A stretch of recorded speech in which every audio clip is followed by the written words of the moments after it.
Hello, Orion Ghia here. This particular episode of Arg My Optics is well long, so we've cut it into more digestible chunks.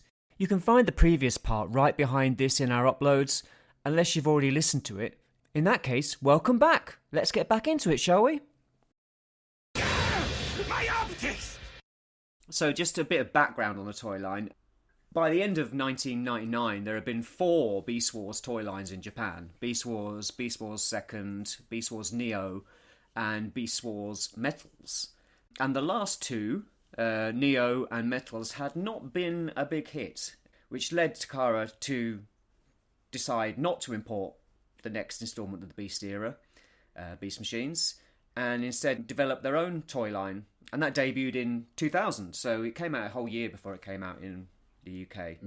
Sorry, US. And that was called Car Robots. So Car Robots is a direct reference to the Diaclone subline, Car Robots, which was one of Takara's original lines that G1 picked up. Car Robots in G1 were Sideswipe, Prowl, Sunstreaker, Wheeljack, all that lot. You know, they were the Car Robots. So the name was a direct kind of callback to that Diaclone line. Optimus Prime was Car Robots. Ultra Magnus was Car Robots. Isn't that why, like, some of them have, like, seats that can fit them, right? The little guys, what are they called? Yeah, Mike, Diaclone guys. Diaclone guys, Diaclone pilots. I think so, yeah. But yeah, I mean, so the design brief for the Autobot figures was to recreate the original Co-Robots using modern technology. And that's what you've got, really, because you've got these kind of... Well, we'll talk about them in a bit. But anyway, across the Pacific in the US, Beast Machines debuted in 1999 and underperformed so much that Hasbro ditched the sequel, Transtech, as we spoke about earlier. And Hasbro were in severe financial distress at the time. Oh dear. Oh, sounds a bit familiar. Staff layoffs? Sounds familiar. Big debts? Sounds familiar. Falling revenue? Sounds familiar. So a change in approach was needed. So, in their desperation, they turned to Takara for the first time ever. They went to Takara and said, "Can you get us out of this?"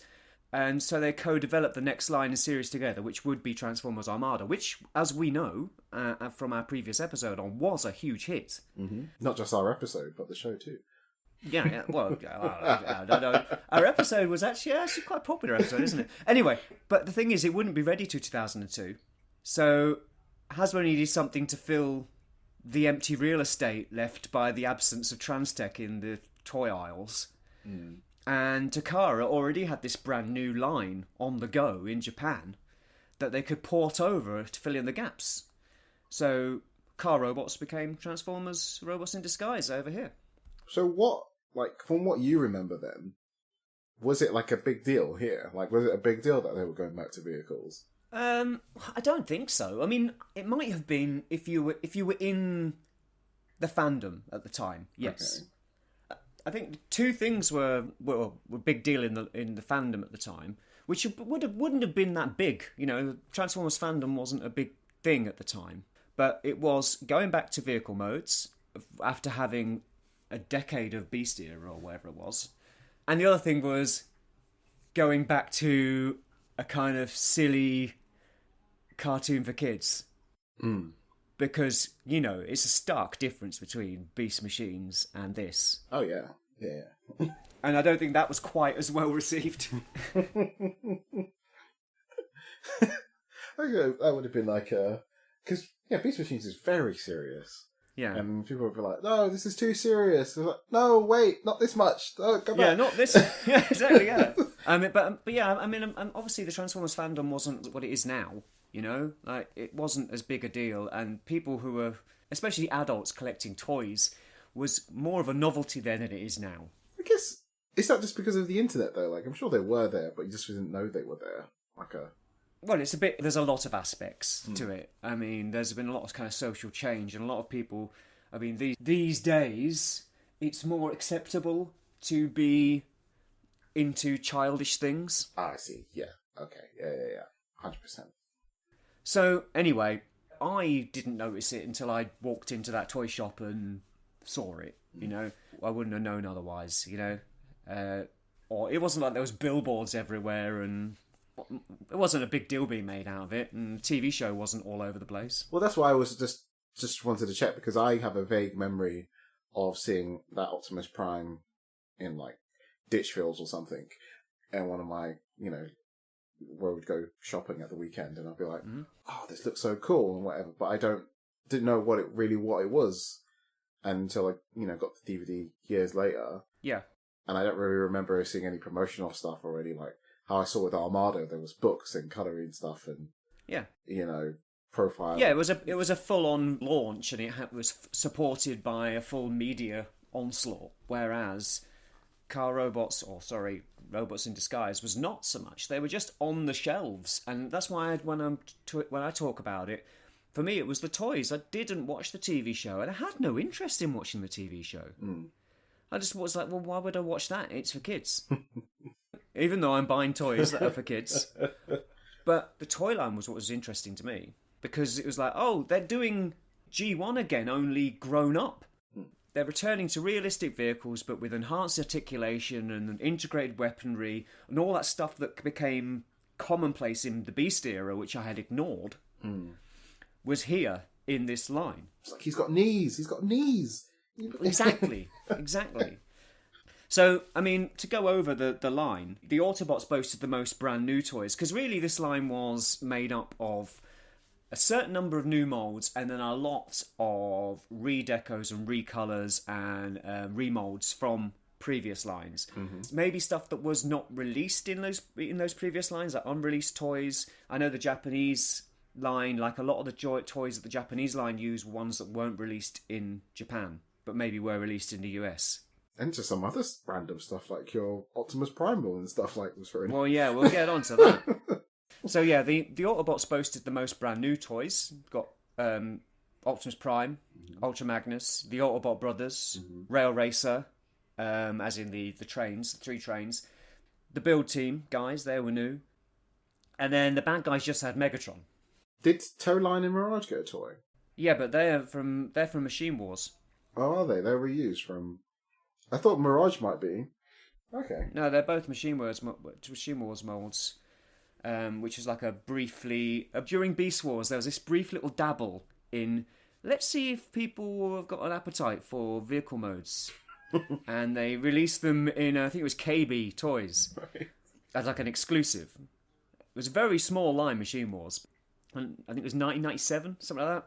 And it was just there, and then it went away. So yeah, they're Machine Wars toys. So basically, you've just got Megatron as a brand new toy on the bad guys side. But then yeah, it was all padded out with redecos from G1, G2, Machine Wars, and so on. Beast Wars, mostly Transmetals, Beast Wars, and those particular Transmetals were not released in Japan, which is why they were in the show, but then they were recoloured and used in the US version of the line. And it saw the first post-G1 reissue of Fortress Maximus as Brave Maximus. Although it was not released in the US due to toy safety rules and so on and so forth. What toy safety rules? What do you mean, what toy safety rules? No, I mean, like, what applies to Fortress Maximus? What's so dangerous on him? I don't know. There's some sort of crazy springs that might go in the child's eye? What? There's something to do. Maybe he fails the drop test or something. I don't know. Okay. Smashes his smithereens or something. Essentially, he wasn't allowed. This must have been filed deep in the recesses of Orion's mind, because yes, the reason Robots in Disguise Fortress Maximus was not released as part of the US line was that it failed the US toy industry drop test at the time. Tests were and probably still are conducted on toys by dropping them from various heights to see if they'll break, and if what broke or separated from the toy could potentially injure a child. Interestingly, Hasbro did get as far as soliciting the figure, and he was to be exclusive to toy retailer FAO Schwartz. Which is a shame, because I really like Fortress Maximus in this deco. Like, if I was ever going to hunt down an old toy from that era, it'd be that. I love the base mode and all the lights and... Oh yeah, it was the design was basically to make it look like it was a city at night. Yeah, looked great. Yeah, no, it's great. It is fantastic, and shame that it wasn't released over here. But I mean, more toys were released over here in this line than they were in Japan. But not that one. Because, yeah, over here it was such a success that Hasbro chose to expand it past the initial Japanese line. They basically went, oh, we're going to just chuck in everything. They just started going, oh, we've got these and that and this. Why not put that Optimus Primal from Beast Machines in the line? Like, just threw everything in there. Isn't the big Megatron Fortress that's just really small? Isn't he in this line as well? Yeah, he was going to be a toy in Beast Machines, but yeah, he can sit on top of Fort Mac's shoulders as his head. Oh yeah.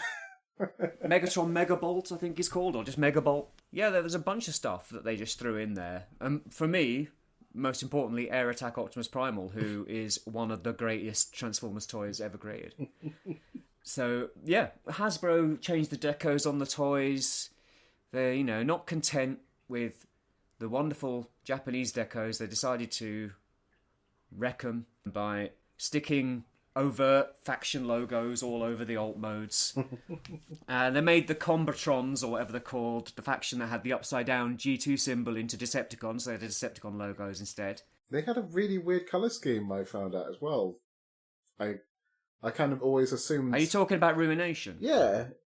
They have the proper, show colours, I suppose, on the Japanese car robot side, but I didn't realise the Hasbro release was these dark greys and blues for one of the leg guys. Yeah, and they did a camo version. Ruination is G1 Bruticus. They re-released that mould, both within Robots in Disguise itself and later in Universe. It's crazy. It's I mean... it just... I don't know. I think I would have been disappointed. I'm kind of glad that maybe the toys was not as widely available to me. Because if I had bought Rail Racer and I wanted to get Ruination to fight alongside him, the difference would be... Oh, of course. Yeah. Not to say that Ruination or Bruticus is a bad toy. It's just... I liked that. I really liked that about the line. I liked the fact that it kind of melded different eras together. Yeah. But I mean, yeah, the toy line outlived the cartoon quite considerably, and there was still stuff being released under the Robots in Disguise banner up until 2003. That's after Armada had started. Wow. And then Transformers Universe took over the mantle of crazy, unrelated redecos. And like I said, me and Stu, we got into it around the time the TV show was probably finishing, if it was even on at all. And Armada was coming in. And we were far more interested in Robots in Disguise because it felt more grown up. It felt more like G1 only advanced. Whereas Armada felt like G1 again, but it's kind of cartoony. It was the Chrome, wasn't it? No. No, I tell you what it was. It was the licensed alt modes. Oh, yes. Yeah. It was proper real-life cars and trucks. That's what it was. That is, I mean, to be fair, yeah, that a lot of that, on the Autobot side, I suppose, is really quite striking, even to, today's standards of vehicle modes. They really look really good. Yeah. And that's pretty much across the board. I mean, I think that's why I'm a big fan of Team Bullet Train. I love Rail Racer. Yeah. And that's also because of how cool the toys were and how integrated everything was. Yeah.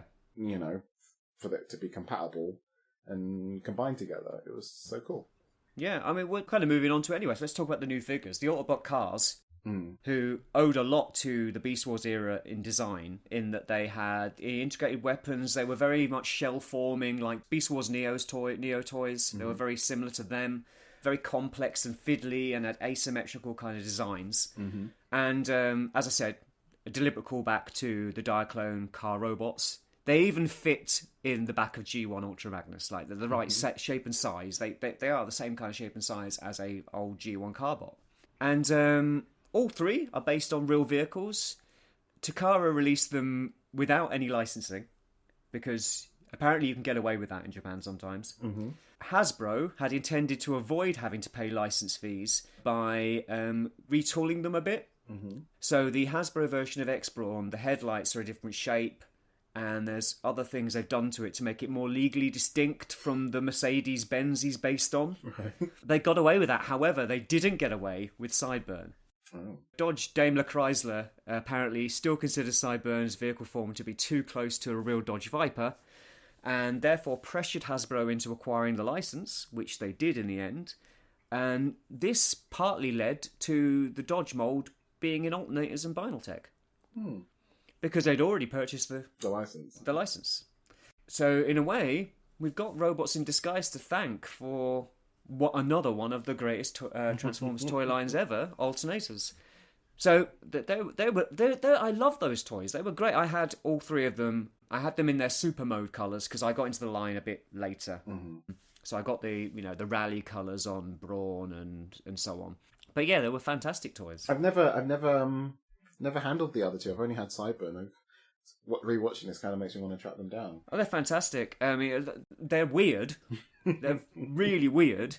Like that whole asymmetrical stuff, and the fact that like one of Brawn's arms is just the front of the vehicle. Yeah. It's mad, and their transformation scheme is so confusing for someone who's used to G1 or used to something simpler. It was like a kind of, whoa, what?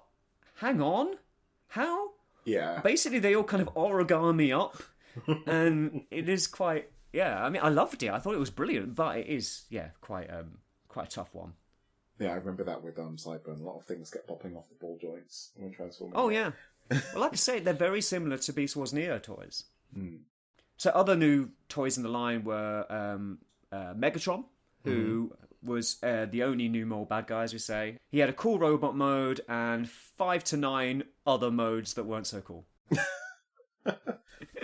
I mean, I think Megatron is probably the one that I feel is just, it's weird. It's really weird. I think we spoke about this a while ago when we were talking about like third party stuff. I'm surprised that this hasn't been touched in any real way by like a third party company, and Megatron in particular I feel like would fit with certain company styles and just how flamboyantly stylized he is.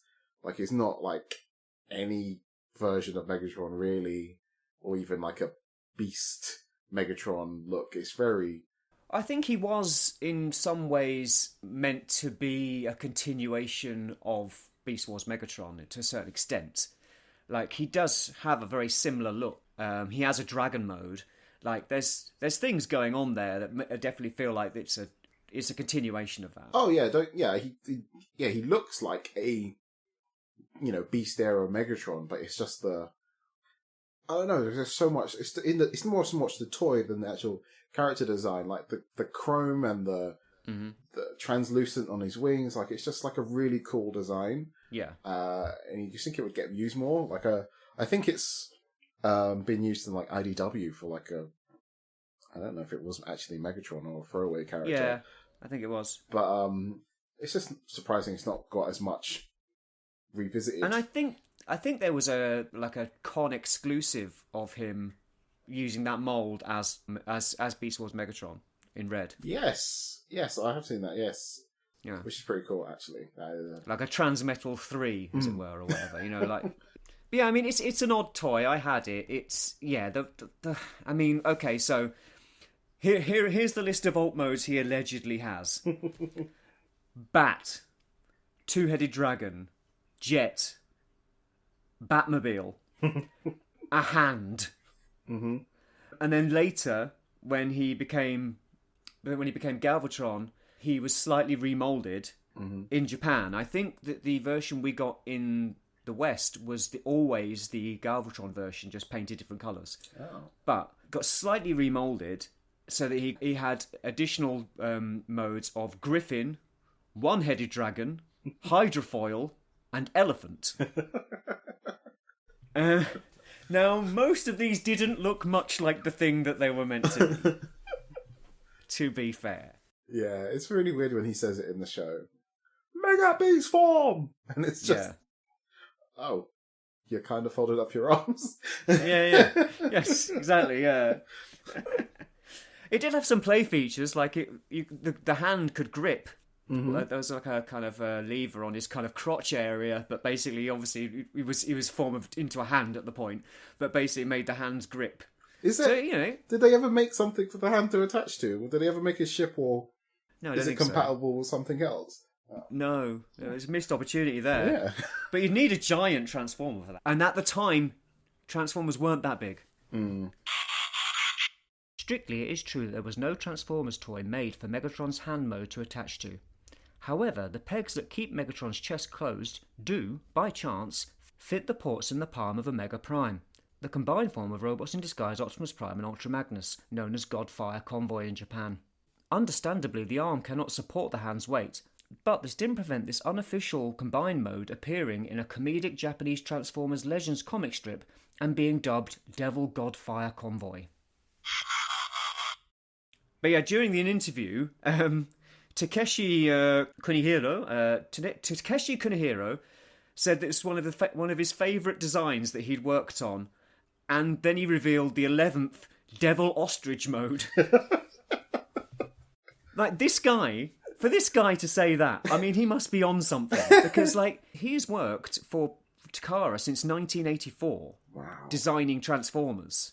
Other hits include G1 Hot Rod, G1 Rodimus Prime, Brainstorm, Chrome Dome, Six Shot, Overlord, Leo Kaza, Victory Saber, Star Convoy, Beast Wars Neo's Magnetron, Beast Machine's Night/Cheetah, RID Prowl, Armada Megatron, Tidal Wave, Energon Optimus Prime, and Megatron, and Omega Supreme, Cybertron Optimus Prime, Primus, Animated Ratchet, Blitzwing, Starscream, and Wreck-Gar, and some movie stuff, and some stuff in the studio series, and War for Cybertron and Mega Supreme, and Haslab Unicron.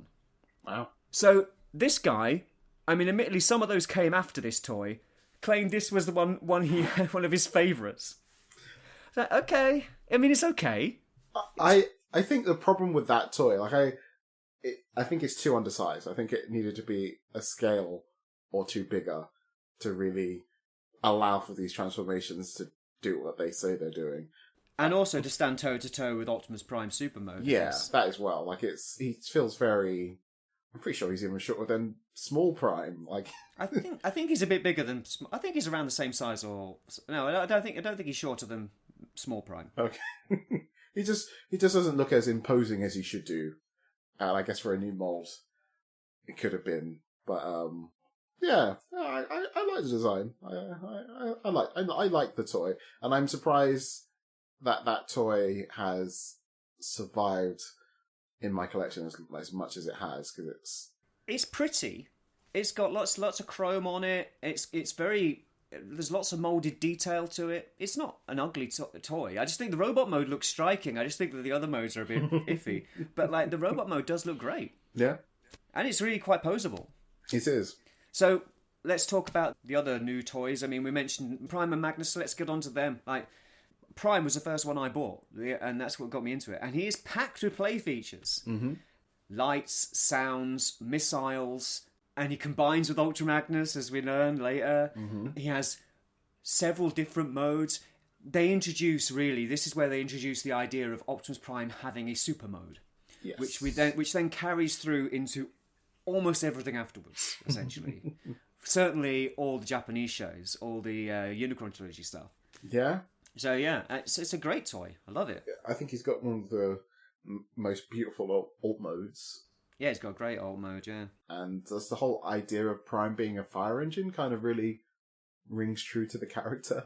Yeah, more so than a semi-truck, really. Yeah. He's there to help people. He's there to protect people. And yeah, like you said, like he's got so many cool features, and I really did like the the foil on the eyes, like how the eyes kind of catch the light. Mm-hmm. Of both modes. Yeah, it's a really striking toy visually. Yeah, really good use of chrome, vac metal and stuff in places. Yeah, it's a beautiful toy. Great. I mean, great by the standards of the time. Great now, but like it's very. Go on. No, It's a bit odd, the voice feature, though, because I do remember that standing out as my childhood, like him saying Autobots maximize, and yeah, it was a bit odd. But I mean, yeah, the voice chip's not brilliant. I mean, I appreciate the siren bit. You could do that as well. That was pretty cool. Yeah, and then Magnus is just basically bits to add to him. I mean, he looks good. He looks goodish in both. He looks good in truck mode. He looks good in robot mode as well, but he's very static. He's very God Bomber with more chrome, isn't he? He's just Yeah. He's just there to combine with Prime, really, isn't he? Like, I mean, I bought him to combine with Prime. I'm not sure. I don't even really like the combination. Like, I don't really like the Omega Prime. No. It's not so much the Omega Prime. I just don't like how it like on screen it looks really cool and like the idea of it, but like when it worked as the toy. I mean, like I to be fair, I do really like the handshake thing, but like the way it actually slots and how you have to put his chest over his smaller Prime's chrome and stuff. I was like, and this like the engine. Well, that's a Super Prime, isn't it? So it's for both. For both.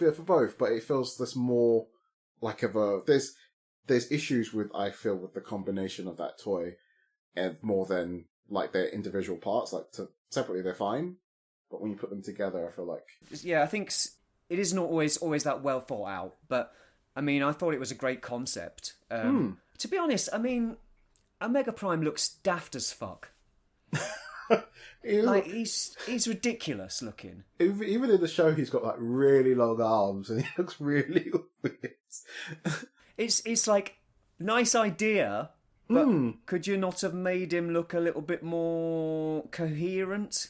But I mean, I've got to say, I did like combining them, but I think I always preferred Optimus Prime's Super Mode to Omega Prime. Yeah, I can see that. I mean, it is a bit weird that his Super Mode is so red. He turns into a fire engine. I know. But the hints of blue in his normal mode is nice. I think some of that being added to the Super Mode. I know what you mean. Yeah. I mean, to be honest, the head on Super Mode Prime and Omega Mode Prime was like, what the fuck is this? Who is this? Who is this? Doesn't look like Prime at all. Who is he? Why has he got guns for ears? He does, yes. But he actually uses them in the show. It was a bit kind of like, what? And I think that was the first sign to me with the toys of like, oh, these are Japanese toys. Yeah. Like, it's a very Japanese design. It is. The Super Mode especially. Yeah, very, very much. Because, I mean, even though, I guess maybe Cybertron is, it's like he's one of the more, like, aesthetically cool looking toys of the Super Mode.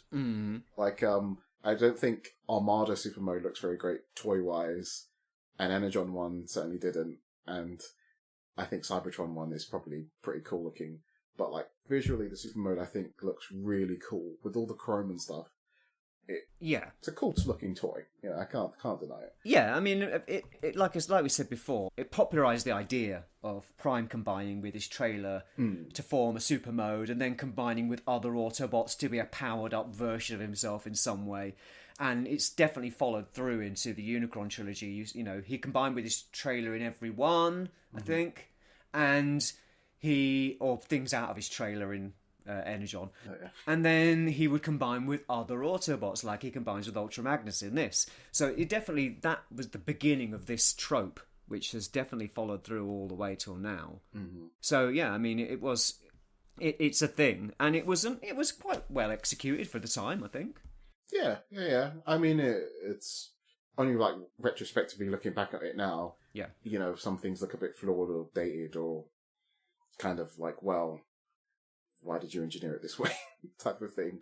I don't completely agree with you. I think it still holds up. No, I'm not just talking about Prime. I mean the toy line in general. Sorry, I mean like across the board of the new stuff. It just feels there's a lot of combination stuff that's evolved. Oh yes, yeah, sure. So like some of it is just like, yeah, why have I got like I think of like Rail Racer's shoulders or something. Like it's just the way they did certain things. Oh yeah. It's just, yeah. Oh, you can tell with certain stuff, and we could get onto Rail Racer in a minute, but you can tell with certain stuff that it was designed to work one way, and then the other things were tacked on. Yeah, well, yeah. So these two were designed by the same guy who designed MP Star Saber, by the way. And sadly, the original MP Megatron. Oh, wow. But didn't he have to do that in a really short period of time? Yeah, I think it was a week or two. Yeah, I mean, considering he didn't have very long, I guess you've got to give him props for that. And he did design Lio Convoy and Big Convoy. So he's done some pretty good stuff in the past. And these two toys are great. So, he's done some great stuff. So, yeah, we'll just talk about them just now. So Rail Racer, the combiners, they're 3 great-looking trains, 1 fantastic combine mode, and 3 abysmal individual modes. Yeah, they're very, when I got my set, it was second-hand, but there was something about the individual modes that made me feel, did I get a knockoff? Because this doesn't... Yeah. This doesn't look like... I think it was a bad idea selling them individually. I think you should have sold them as a set. I mean, I know they were sold as a set in Japan as well as individually. They were sold individually in the UK and America. Imagine buying that. Imagine you being a kid, right? And just going, "Oh, Mum, Dad, I really want this this transforming bullet train. It looks brilliant." And it's in bullet train mode in the box. And you bring it home. And then you go, "Oh, wow, it turns into a robot." And then you turn it into the robot and you're like, "What? Is that it?" I mean, not all Transformers look aesthetically pleasing in their robot modes, but there was just something a bit off with them. Especially for new molds. This is not rehashing something from a previous toy line. Exactly, they're not G1 toys. But they are almost as bad as some G1 toys. In their proportions and some of their articulation isn't great. But you realise that's all in service of and a compromise because they've got this combine mode, which is a lot better. Yeah. It's a really nice combine mode. One of the most coherent combiner. This is, like I've always said to you, I don't like combiners because they look like a mess of vehicles smashed together and they're all different colours and it just doesn't feel coherent. Whereas what is wonderful about this one is it does feel coherent. It does match up. It does all work together. It's one of my favourite combiners. Definitely for visuals and what he does in the show and stuff. But it's another one like Megatron, where I feel some of the problems may just be because of their size, because they're so small. It goes into service of the combination of how big he was going to be. But it just feels like maybe if they were a bit bigger, they could have had a bit more engineering and a bit more. Again, though, solid-looking stuff. It wouldn't have worked in the context of a child's toy line. No, I think you're thinking far more from a kind of perspective as an adult collector now. They couldn't have been bigger. No. I completely. I get that. I'm just saying as a. They needed to be sold for the same price as one of the Autobot cars. You know what I mean? In today's standard, if they were going to do these, they would have to be 3 Commander class size figures, which would then make them, sizable to, I don't know, maybe probably a Titan at some point. But I think that's what would, it might alleviate some of the People problems. People wouldn't be happy about that though, because it needs to scale with the new spoilers. There's a Haslab. Wait, is Rail Racer bigger than a Mega Prime? He isn't, is he? He is. Yeah. He's bigger than a Mega Prime. Yeah. Yeah? It's 3 bullet trains, of course he is. No, in the show. Yeah, in the show, he's bigger. Oh, okay, then maybe it'll be alright. Yeah. Anyway, back to the original toys. The Japanese toys had clear windows, which required more transparent parts and therefore more paint apps. But sadly, apparently some of those paint apps were a bit sloppy. Hasbro opted for simplifying that by removing the transparent plastic, reducing the amount of paint on it.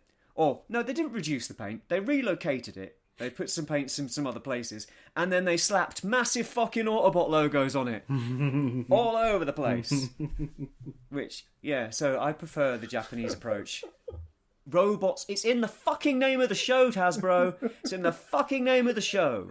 I mean, but in the concept of the toy line, in the concept of the toy line, it's in the fucking name of the toy line. It's in the fucking name of the toy line. No, I mean in the toys, if you don't have the insignias on the toys, that would be weird, right? No, it would be good. Good.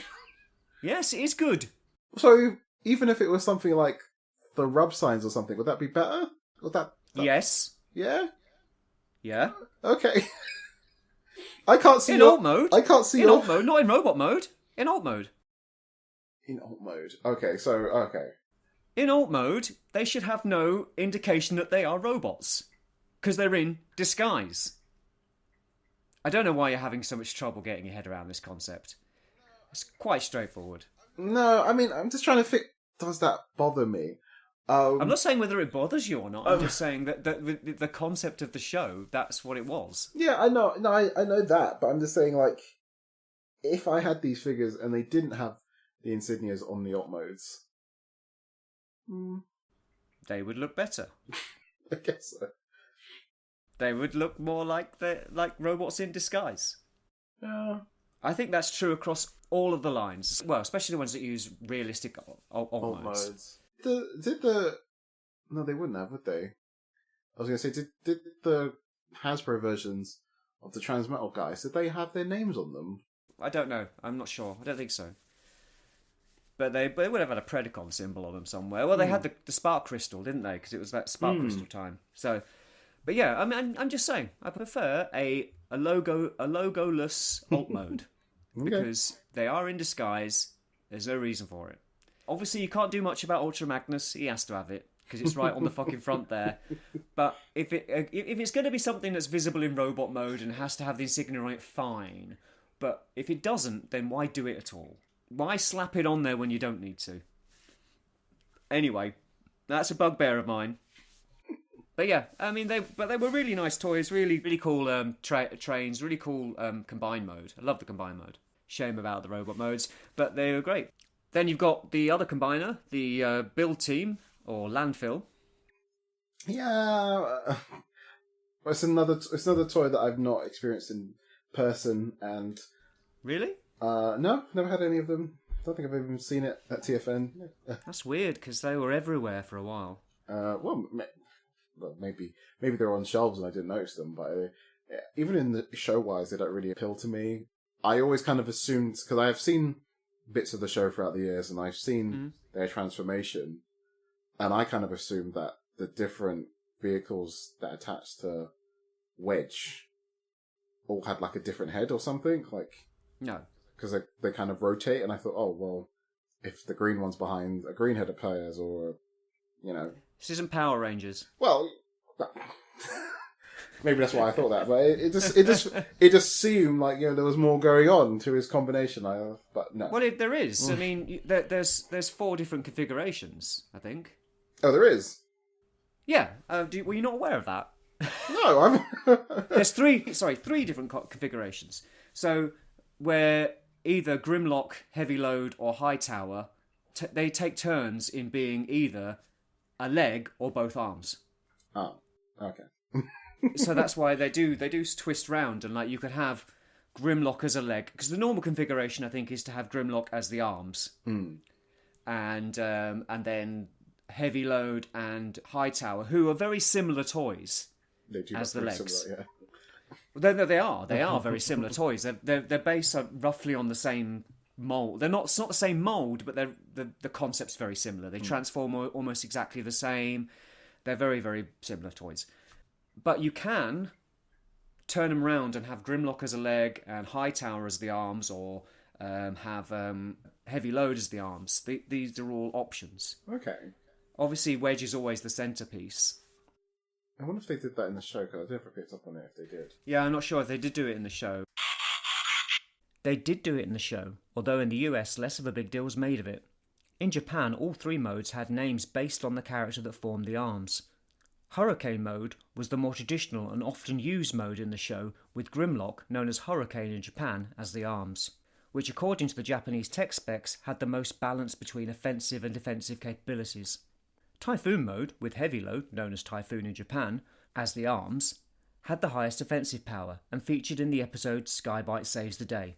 Cyclone mode, with Hightower, aka Cyclone in Japan, as the arms, was the close combat mode and was used in both Galvatron's Revenge and the final battle episodes. These guys, I think, are kind of the opposite of Rail Racer in that they've got cool alt modes, nice individual robot modes, but a slightly janky combined mode. Like, the combined mode's fine, but it is... Yeah, I mean, that concept, that really cool play concept, which, I mean, great for kids. Because these toys felt really kidsy. They were really chunky, blocky things.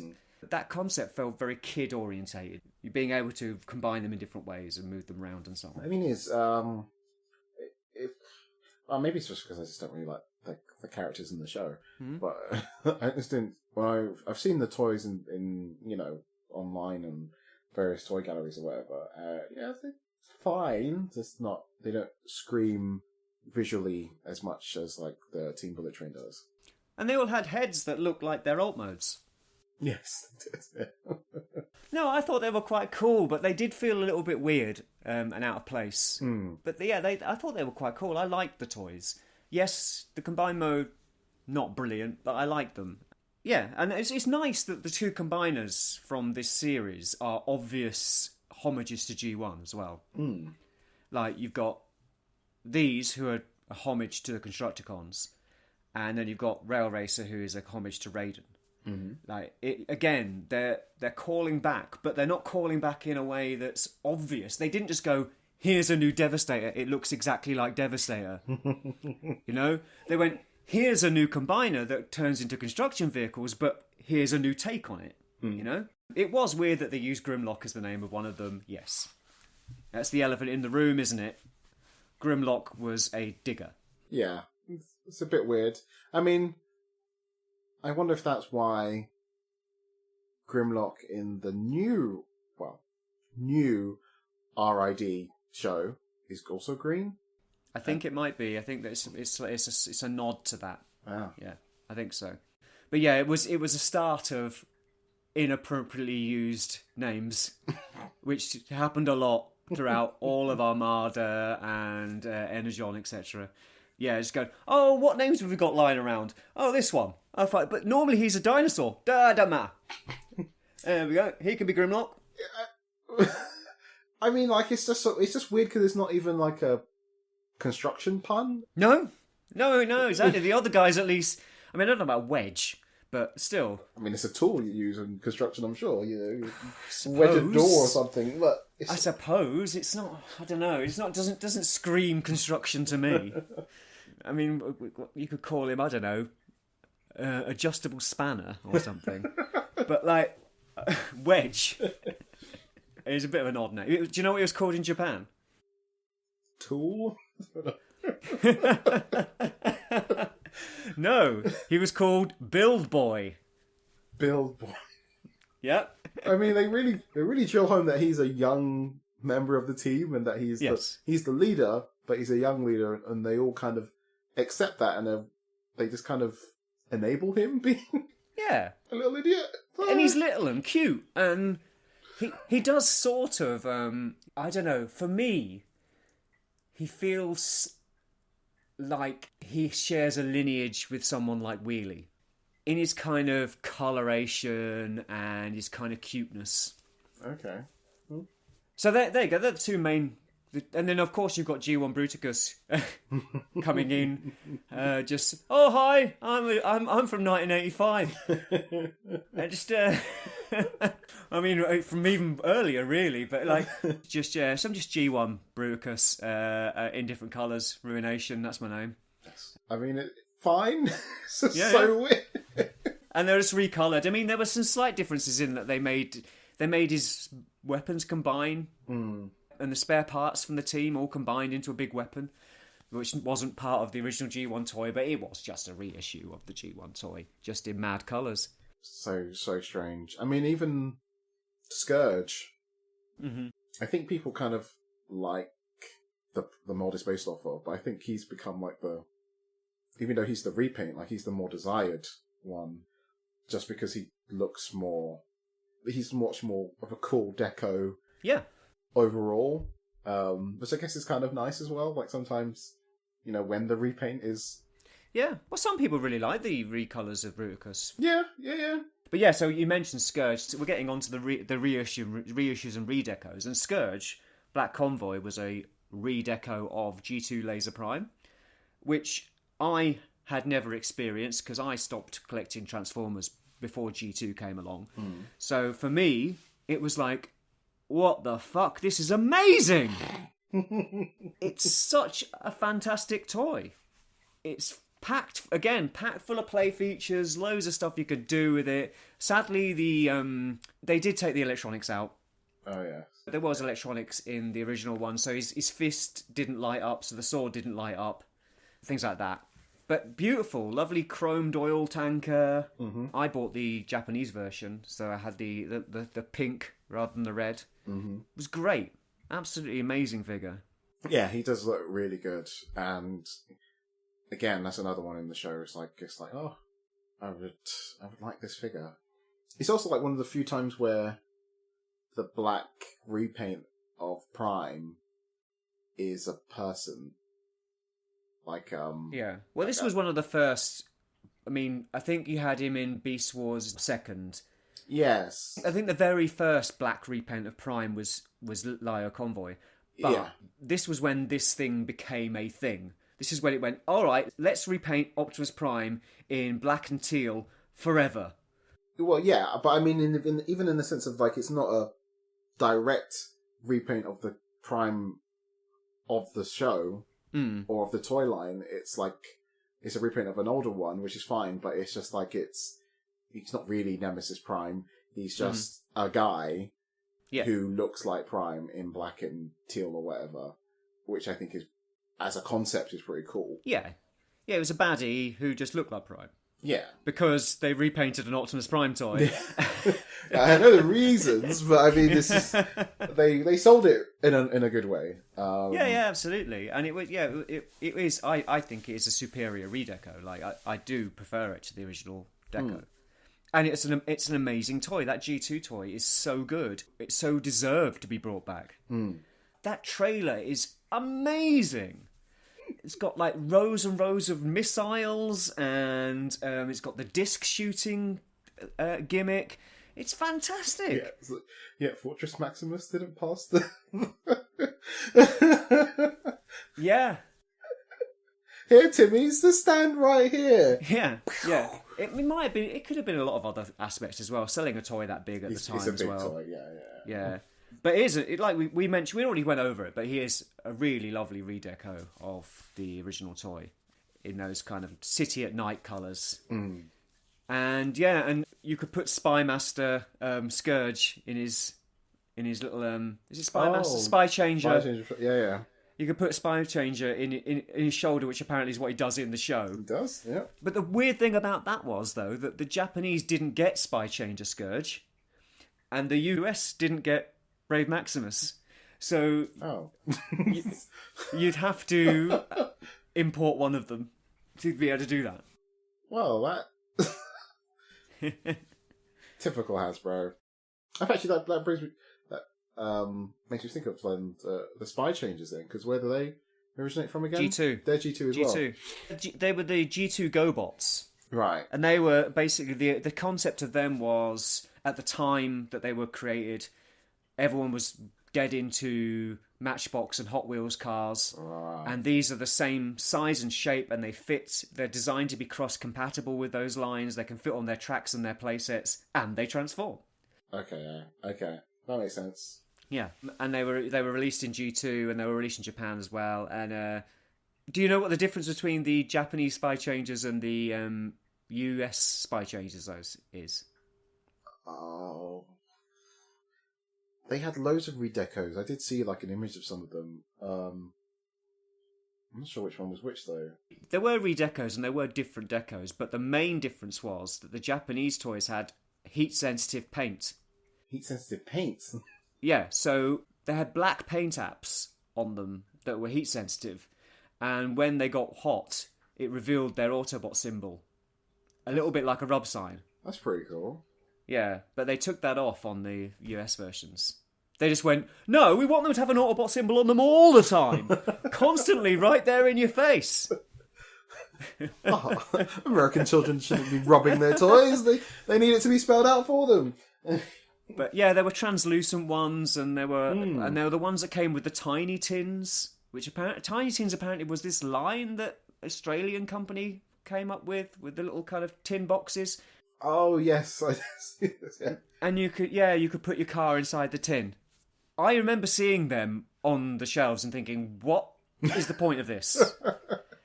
Don't really get it, but hey, it was a thing. Because you want to travel with your spy changer and keep them safe, you know. Inside a tin, yeah, why not, I guess. But they were cool little toys, I really liked them. They were just really simple transformations, just flip down the front, pull out the arms, pull out the legs, and their little gun. They were brilliant.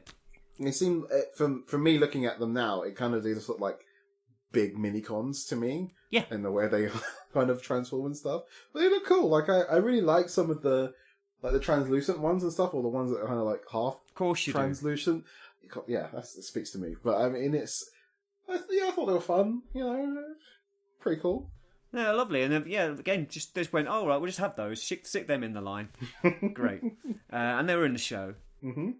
So, I mean, that's basically it, isn't it? Really? I mean, there's some other stuff. Oh, of course, Air Attack Optimus Primal, which was a Beast Machines toy that was never released. Oh, yes. Came out in the US line. And when I found out what it was and how amazing it was, I then had to track it down. And sadly, mine is exploded now. So I am on the lookout for the Encore version. One day I'm going to get it. One day I'm going to get the Encore version, and I'm going to port the Gary Chalk voice chip from my old one into it, and I'll have the perfect one because it's got a more show accurate deco on it, and it will have Gary Chalk's voice. But that's just a project for one day when I can find one for cheaper than like 170 quid or something, because they're not cheap. But it was an amazing toy, and I think I've spoken about it at length before, so I'm not going to go into too much detail. But again, loads of play value, voice chips, disc launchers. It was brilliant. So did you have all of the characters in this line? Right. So guess what? The next thing on my notes is what I had. Oh, well, there you go. So I had Optimus Prime, Ultra Magnus, all the Car Brothers, the Build Team, Rail Racer, Megatron, Scourge / Bat Convoy, which I had the Japanese version of. I had Air Attack Optimus Primal. I had Dreadwind and Smoke Jumper. We didn't mention them. Mm-hmm. But they were a G2 redeco. I mean, they weren't in the show, but they were amazing. They're combined into like a kind of stealth jet that combined with another jet and also became a tank.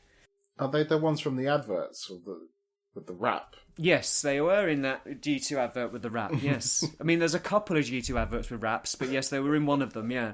Those are great toys. Loads of bombs, loads of missiles. I was like, it had a rotary cannon that fired missiles. It was a great toy. And then that was it for me. I didn't really go in for a lot of the G1 redecos because I had them as a kid and I wasn't so bothered. But I know my friend Stu did. He had loads of that stuff. And I didn't have many spy changes, but I had the big ones. I liked the new mould stuff. I thought that they were brilliant, so I wanted to get all of those. So you didn't even... Oh, well, I guess you wouldn't have... I was going to say you didn't have any of the Predacons of, like, apart from Megatron, obviously. No, they were really hard to find, actually. They were in a 3-pack, and they were quite hard to get hold of. Oh, okay. But, I mean, what I loved about the toy line was that it was like a kind of a greatest hits of the entire time I'd missed since I lost interest in Transformers at the end of G1. Because that was G2, Beast Wars, Beast Machines, Machine Wars, etc. And it really piqued my interest in going back and looking at older stuff. Like, this led me into going, and what else have I missed? And what else is there? Oh, there was an Optimus Prime that turned into a mammoth and it had a removable matrix? What? I went back and picked things like that up because of this line. So it was great. So you didn't have you've hardly had any of the toys then? No, I don't. I think I had Sideburn for the longest time, and then eventually I got a secondhand Prime and Ultra Magnus that were missing bits. Yeah. Anyway, and Megatron, and I think that's it. I think. Oh, and Rail Racer. I did get Rail Racer eventually, but way later. No, a fantastic toy though, Rail Racer. But yeah, I loved him, but he was a little bit. His articulation wasn't fantastic, even in robot mode, combined mode. Oh yeah, I mean, mine was secondhand, so it was very, quite floppy, floppy, lopsided. Yeah. But yeah, I mean, it's definitely one of those things where it'd be nice to go back and to get some or to mess with them a bit more, but it's like, it's also one of those things where stuff is so hard to get it complete and for like a reasonable price. Yeah. You know, I've always seen bits and bobs like in bins at a convention or something, but it's always missing like half an arm or an important flap of a transformation. Yeah, it's weird. The toys were everywhere until they weren't. Yeah. Like, for a while, it was like, you know, there was RID stuff, like I said, turning up in home bargains, all sorts. And you could go to Toys R Us, find them. They were still on the shelves while Armada was out. It seemed like they were always going to be around, and then they weren't anymore, and then they'd gone.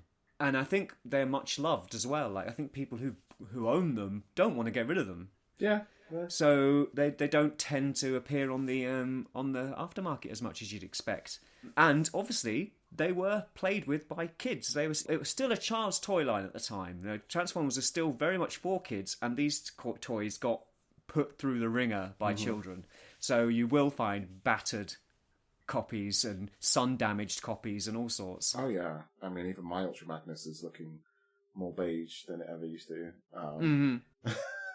Yeah, the white plastic on him does yellow quite considerably, doesn't it? Yeah, quite a lot. But yeah, so I mean, well, a great toy line. You know, it's as in perspective of now, where we've had so many different iterations of these characters, and there's so many vehicles or alt modes and stuff that sometimes it gets a bit. It's a Cybertron type of vehicle, or it's you know, it's this car, but it's got all these extra boxes on it. Sometimes it is nice when you go back to that whole realistic looking cars and more, I guess, horrifying looking villains with all their transmetal stuff. It's just, it's a nice mixture of stuff, and I really do like it. You know, it's one of those kind of ones that kind of get forgotten about, I think. Until recently. Wow. But I mean, the toy line itself was not a huge hit in Japan. It ended about a year before Armada started, and then there was no Transformers line in Japan during that time, pretty much. That's weird. I mean, I guess, to be fair, there was a lot of other things happening around that time where it was probably more exciting and more, like you were saying before, like Pokemon, Yu-Gi-Oh! There was a lot of other stuff happening at that time period, and it probably wasn't hitting with the audience as well. No.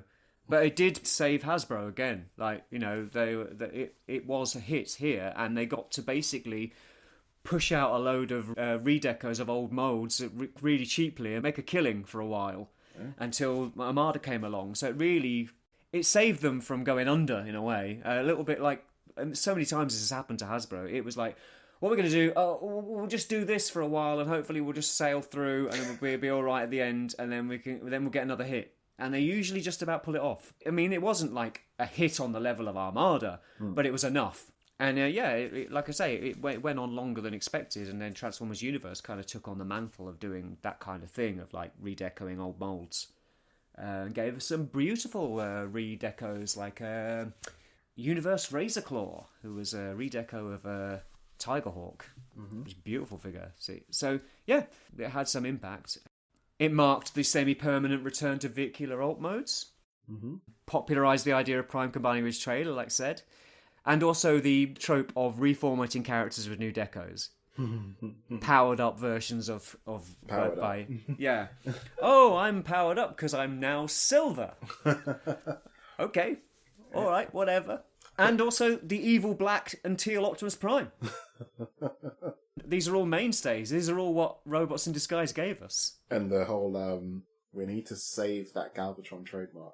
Yeah. Just do Megatron again. Keep going backwards and forwards. My optics! So, I mean, the legacy of the line, I mean, there's, to be honest, very little for a long time. The line has been overlooked and forgotten, mostly. Even to the point at which Hasbro seemingly forgot that they had a line called Robots in Disguise and bought another one out called Robots in Disguise. I mean, they must have just forgotten, surely. It's weird, because even some, even just, redecos and stuff you don't see... I mean, I know that there's that yellow fire convoy lady person. I forget what that one's called. The yellow fire convict. It's called Optimus Prime. Oh, is it? I thought it was like they said it was a different character. Okay. Or maybe someone has since, but like when it came out, it was a universe release and it was yellow. It was still called Optimus Prime. It was just yellow. Okay. The yellow Sam's Club exclusive universe redeco of Robots in Disguise Optimus Prime was later repurposed as both Shotimus Prime, a version of Armada Hotshot from a short-lived comedy page in the Collectors Club magazine, and as Yellow Splendid Convoy, a female convoy from an all-female Order of the Primus Vanguard, whatever that is. That featured in Packing Comics called Spin-Off that came with Japanese exclusive e-hobby releases. It appears that is what Dave is referring to here. And I was talking to someone the other day about the show and Prime, and he was telling me that there was also a planned like redeco and like for Hotspot, from Defensor, and he showed me like, the prototype of it, but it didn't happen. Yeah, I've got a vague memory of that. Yeah. So I mean, yeah, there were a few redecos of the toys. Like, I mean, there was a repaint of Sideburn with it was just black. Like black matte paint, but the internal Sideburn was just the regular colours, but the shell was in black matte paint. It was very odd. Oh, okay. I think there was a Prowl with a massive Autobot symbol on his bonnet. Oh, yes. And Prime and Ultra Magnus were sold as a 2-pack during Transformer Cybertron, in a Transformer Cybertron box. Oh. Yep. The weird thing was the Prime was the yellow Prime, but painted red. What? So he still had like the black bandolier rather than the orange one, but he was red. It was weird. And then the Ultra Magnus was the Sam's Club one, the kind of darker one, the darker blue one. Yeah. I see that and one. The toys did occasionally get repainted and brought back out again, but not as much as you'd expect. Like they were quite few and far between. I mean, because I know that they've done like the Titanium series that had a Prime, and they did, yeah. They had a Titanium version of Prime, yeah. And where Ruination kind of had like a deco in Combiner Wars / Unite Warriors. Yeah. And Skybike got a Generations toy. Mm-hmm. Obviously, most notably, we got so many Scourges / Nemesis Primes after that point. Yeah. But that was used time and time again, and when they went back to the well and did G2 Laser Prime, Scourge was not far behind. Even in the live action movies in the recent film. Did they? Well, I've not seen it. But yeah, it's very few and far between. It's not it doesn't pop up as much as some of the other stuff does. And the same is true of third party. Like, there's not been a lot there either. Yeah, but we've had that one Banana Force people. Well, yeah, the Banana Force Red Sharpshooter, which was in a kind of non-transforming, slightly exaggerated anime proportion type deal. Fan Hobby's first Master Builder toy was Scourge. Was it? Yeah, Arch Enemy he was called. But yeah, so that's a bit of a weird one. But then that's what Fans Hobby do. They do things that are slightly off the beaten track, don't they? But yeah, I didn't realise that he was Master Builder 01, MB01. I haven't seen it. You've never seen it? I don't. All right, I've seen it in real life. It's fantastic. In real life? Yeah. Michael's got one. It's beautiful. And then, other than that, there's been a couple of cryotechs, but at the end of the day, I guess that's just Beast Wars Transmetal 2 Megatron repainted. Mm-hmm. Not really RID. I mean, it is RID, but it's not, it's just a blue Megatron rather than a red one. And Skybite has turned up again recently because he was in Cyberverse or something? Yes, that's right. Yeah, he got a Cyberverse toy, didn't he, I think? Or he was in Cyberverse. Oh, God, yeah. Okay, no, I have seen this. I'm just looking it up now. Yeah, but this is... How old is this? Because this... It's a while back. Yeah. But, there's not been many. You'd think third parties might approach it a bit more, especially since Hasbro, up until now, have been very hands-off. We've had a legacy buzzworthy tow line, and there's a mould out in Legacy that is clearly going to be Sideburn. Can't remember who it is. Do you know what they're called? Night. something. I know you're talking about. You're supposed to be up on this sort of stuff. I keep this stuff at arm's length. You're meant to be up on this. The toy in question is Transformers Legacy Shadow Striker, a character from Transformers Cyberverse. But they're not fooling anyone. With the chest-mounted engine, car roof for a shield, thigh-mounted wheels, and the fact it looks exactly like him, the design was obviously meant for Sideburn. The only thing missing, sadly, is the real-life licensed alt mode. I saw the same character and thought the same thing. I was like, well, I don't need this. I'm waiting for Sideburn. They're almost definitely doing a Sideburn, especially scenes they showed this Night Stalker or whatever it's called with the new Haslab, which is, I suppose, the big news right now, is that the next Haslab, the Haslab that is currently with about 15 days, maybe, something like that left on it, 18, is Omega Prime. It's Optimus and Ultra Magnus. And Blue Bolts. In the Legacy, yes, and Blue Bolts, in the Legacy mould, as it were. Mm-hmm. So that's the thing. It's their first non-G1 Haslab, and I mean, it's a weird choice, but it's also a safe choice, I think, like, because they're two very bankable characters, you know, Prime and Magnus. People love Primes and Magnuses. People buy those just as a matter of course. Mm-hmm. It's like, a new Optimus Prime, I have to buy it. So, you know, there's that. So it's quite safe, and it's essentially 2 Commander class toys and a deluxe for about £50 more than you'd normally pay for them. So the mental gymnastics required to justify the price is more achievable, I think. Yeah, I mean this one out of the previous 3 Haslabs does seem a bit more of a yeah, I guess you're right, safer bet, but it just feels more of the safer bets of shows to pick from. It's a weird one to pick, like you say, with like, it almost has like a niche cult following in the fandom, but I wouldn't know enough to bank a Haslab on it. I mean, what's the risk? Well, none. There's no risk. If it doesn't happen, it doesn't happen. But I mean, it is happening. Obviously, it's meeting some numbers, and you know, people are interested and want it. But I mean, if you were going to tell me 10 options that they were going to pick from, I wouldn't have thought that would be in the running. No, I wasn't expecting it, and I remember when it got announced, and I was like, oh, are they reissuing the original toys? oh no, these are new toys, but they look exactly like the original toys.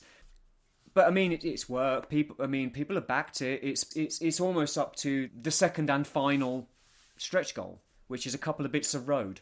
Yeah, I mean, I think it might be down to what you were talking about earlier, to be fair, because, like you said, those toys were played with and very hard to find complete and in a decent condition for anyone who either had them at the time and don't have them anymore or want to get them now. They are kind of, like, expensive to get at a good quality.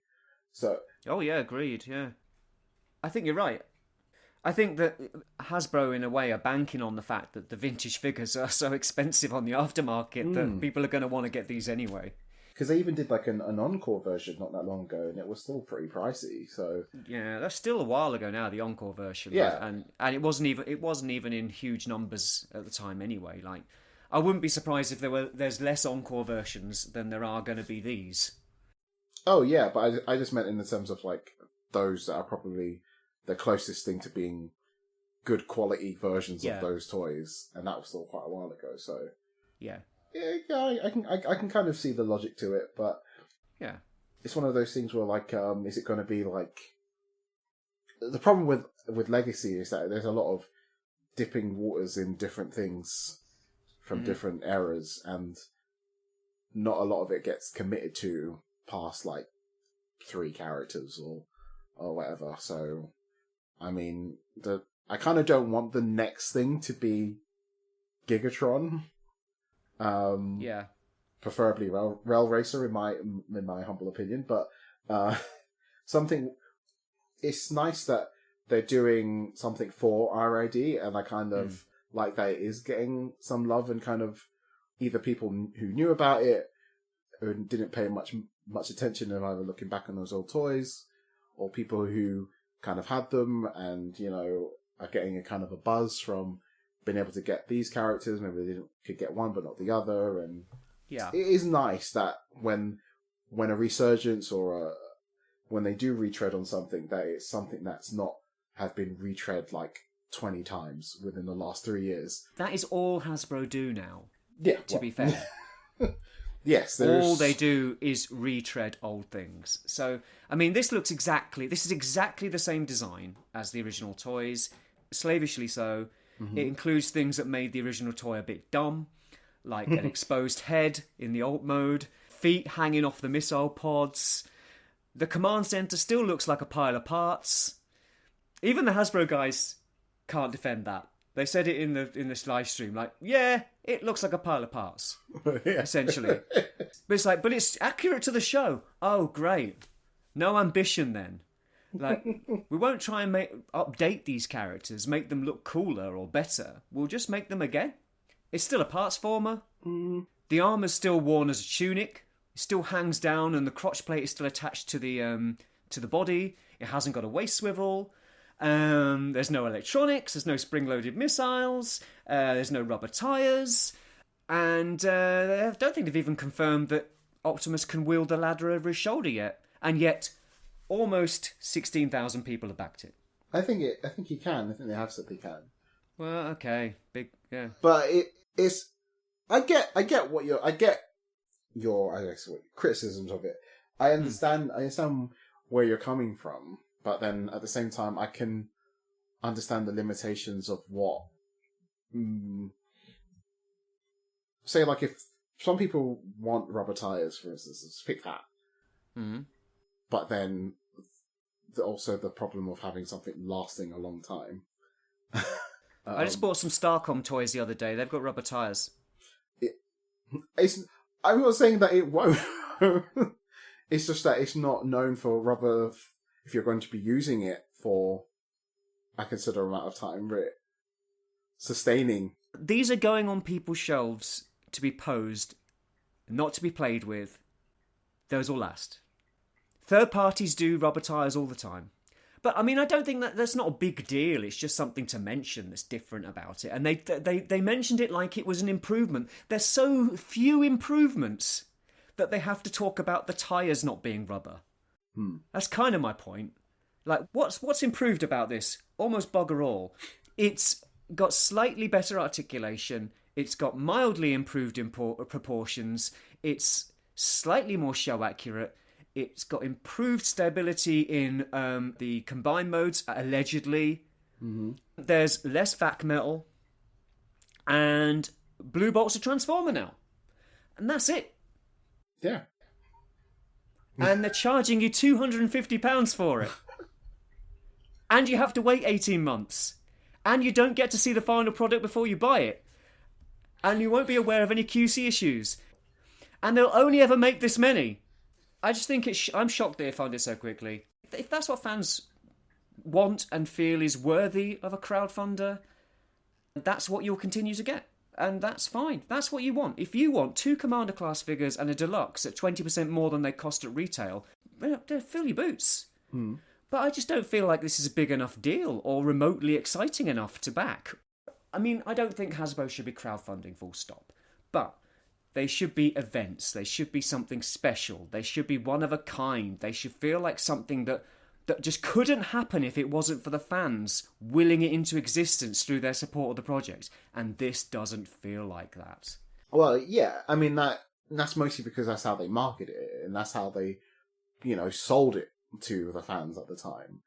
But those projects, those dream projects, kind of came and went really quickly. And then it was like, well, they're going to keep doing it. So... Yeah. You They're just feeding off of your FOMO, and they go, here you go, this is coming out, give us 250 quid or you're never getting it.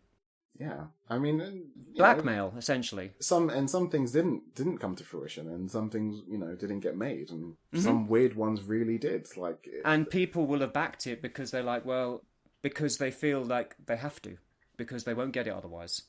Yeah, I mean, there's probably an element to that as well. Like, people think that... You can't go, that looks great, I wouldn't mind one of those, maybe I'll pick one up later, maybe see if it goes into the sale or something. You can't do that. Yeah, I think that's probably part of it, because you can't have that type of mentality with this type of thing, because it's not going to be in the same type of circumstances. What type of thing? What type of thing? A crowdfund of this platform. But it's now been proven that Haslab can crowdfund anything. Well, yeah, I mean, you're getting a big man for £200.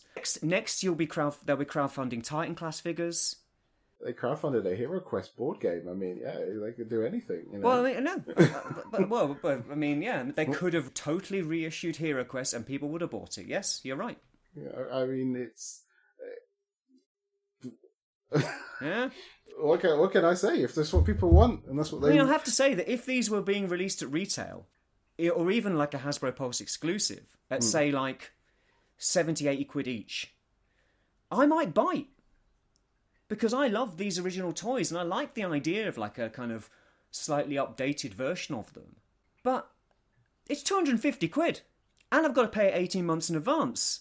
Mm-hmm. Where's the value in this? Like, it's insane. I mean, I might even be tempted to spend the little bit of extra money to get that transforming Blue Bolt to complete the set. But like, I would be able to spend 150 to 160 quid on the two of them, and I'd be happy, and I'd be like, thank you, Hasbro, you brought something out that I wanted, and I bought it. But, yeah, anyway, it is what it is. You know, it's nice that the idea getting some attention. Yeah, agreed. And what I hinted at earlier before is that it's interesting that this time they had some of the footage of RID in their presentation. Well, that's what they always do, though, isn't it? Always. Their presentations are, they're cringeworthy. No, but I was talking about what you were talking about, the ownership of who owns the show. Oh yeah, and them using it. Yeah, you're right. They might have had to pay Disney a bit. Well, yeah. To be honest, they've got a relationship with Disney anyway because they do Marvel Legends. So they've probably got a good relationship with Disney. Disney probably they might have charged them something for it. They might not have done. I don't know. Well, yeah, but that might hopefully mean that there might be more stuff from this show, or even that they have it on some sort of streaming platform or something. Like, hopefully it will lead into more of a synergy between Disney about RID, and that could be used for other stuff. So, well, I think I wouldn't be surprised if you see a few more RID characters in the toy line. Like I said, like we said before, they could always do the next Haslab could be Megatron. Mm-hmm. Come on. As I just said, they can Haslab anything, so it can be Megatron. It doesn't even have to be that big. Oh yeah, because they did do Scourge in Legacy as well. Yeah, so they did. Yeah. So they just make a Commander class figure, whack 20% on it, get everyone to buy it, produce it, off you go. So yeah, but on a lighter note, RID was a fantastic line. It's very close to my heart, and it's great that it's getting some attention. It was a line that was like both nostalgic and forward-facing, and that's what I liked about it. Yeah, it's definitely one of those shows where it's not taken too seriously, and there's definitely some characters that you'll either love or maybe, in your case, want to skip the episode because they're in it. I just, like I say, I don't have a problem with any of the characters or anything in it, really. I just don't, it's just not for me, the show. Yeah. It's definitely a part of the Transformers tapestry I think you should check out if you've not. Oh, agreed. I'd say the toys definitely, maybe not the show, but definitely the toys. The show's fine, but the toys were unbelievable for the period, like just so good. So anything more you want to say about RID at the end, just to kind of round off the episode? I think Hasbro really need to rethink some of their Transformers media, and I think some stuff, not all of it, but some stuff that is sprinkled in RID is some of the stuff that they should be heading towards and trying to put out for more kid appeal shows via just the animation and some of the, just like, it's not heavy stories. It's like... Do you not think that's what they're doing with Earthspark? Yeah, Yeah, but Earthspark is like what you said. It's definitely G1 adjacent. It's definitely like this is an alternate thing that would have happened in the G1 timeline. Like something a bit different, but familiar. Like not. I don't know. I can't see the difference. Well, I think the car robots or robots in disguise is very similar in that aspect. It is G1 adjacent, but not in the sense that Prime, Bumblebee, and the iconic 6 are always there. Like change it up, throw some other characters in. Maybe Prime, we just have Ultra Magnus, Megatron, Prowl. There are plenty of nods to original G1. Yeah, but they're not meant to be the same person, are they? They're not. They're not meant to be the same person in Earthspark, are they? Yeah, it's the same. It's the same Bumblebee, the same Prime. As what? As G1. I'll take that under advisement. Okay. I mean, maybe it's supposed to be, but no more so than Car Robots was meant to be part of G1. Yeah, that's in Japan. Yeah, but I mean, there's very little similarity between the characters in Earthspark and the characters from Generation 1. Yeah, I guess so. They're more similar to versions we've seen in the movies and the IDW comics than they are to G1. Yeah, well, that's what I want. Sorry? That's what I want. Well, that's what you're getting, so you should be happy. I want more of that. And the flashing lights. Bring back the flashing lights, yeah. All right, okay. I think it's time to do an outro, don't you? And Skybite. Bring back Skybite. Okay. Well, I think they have. And Again. they will again. They will again. Sure, he's a fan favourite. It won't be long till we see him in Legacy, I reckon. I hope so. I've got a feeling that there's been a reveal to say he is coming, but I might be wrong. Anyway, outro time. My optics! Right, that was our long rambling discussion about Transformers Robots in Disguise 2001. Not the only Transformers Robots in Disguise, certainly my favourite. Maybe we'll visit the other ones another time. So for now, let's wrap things up, shall we? Did you enjoy the podcast? Were you a fan of Robots in Disguise? Did you have the toys? Did you watch the show? Or is this all news to you? Let us know on social media. I know you won't, but I'll keep saying it until you do. I'm on Twitter and Instagram as @GearOrion and Orion_Gear respectively. And remember, if you want to hear more of me, but wanging on about comics instead of Transformers, check out our sister podcast, We've Got Back Issues. Dave, how about you share your social media handles so we can get out of here? Oh, well, Virtual Day 26 on Instagram, Twitter, YouTube, the whole shebang. You find a Virtual Day 26 is probably there. Excellent. Well, thanks for listening, and please join us next time here on Arg My Optics!